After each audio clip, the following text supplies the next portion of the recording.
This is the free motion quilting tutorial for spiral matrix.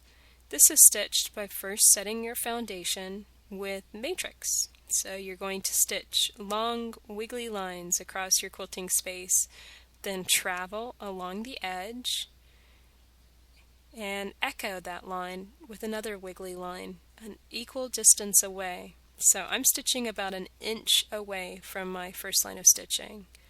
And you're just going to fill the entire side of your quilting motif, of your quilting space, with these long wiggly lines. And you can see just how fast this fills whenever you stitch with a nice wide echo. So when I'm stitching this an inch apart, I could potentially fill an entire quilt in a matter of hours. It's very, very fast. Once you get one side filled, then you're going to branch off in the opposite direction, again with nice long wiggly lines. And you want to keep your echoes consistent. So on this side I'm traveling about an inch before I echo, just the same way I did on the opposite side.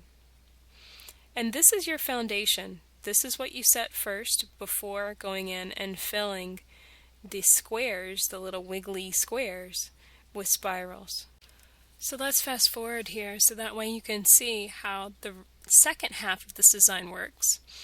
First you're going to travel your way into a square and stitch a square spiral. You're basically echoing the shape that is set by the wiggly matrix square, and you're going inside and filling that with a spiral. Once you get to the center, just travel your way all the way back out, back to the grid lines. And from there you'll just simply travel along the grid lines to get to the next square.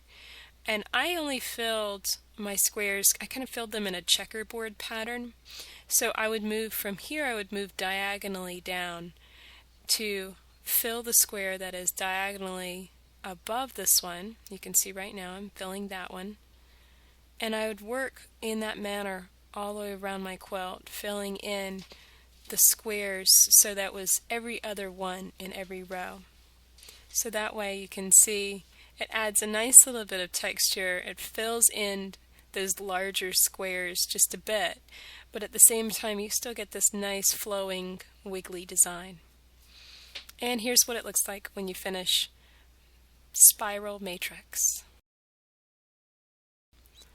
Get the tools, supplies, and videos you need for free motion quilting at daystyledesigns.com.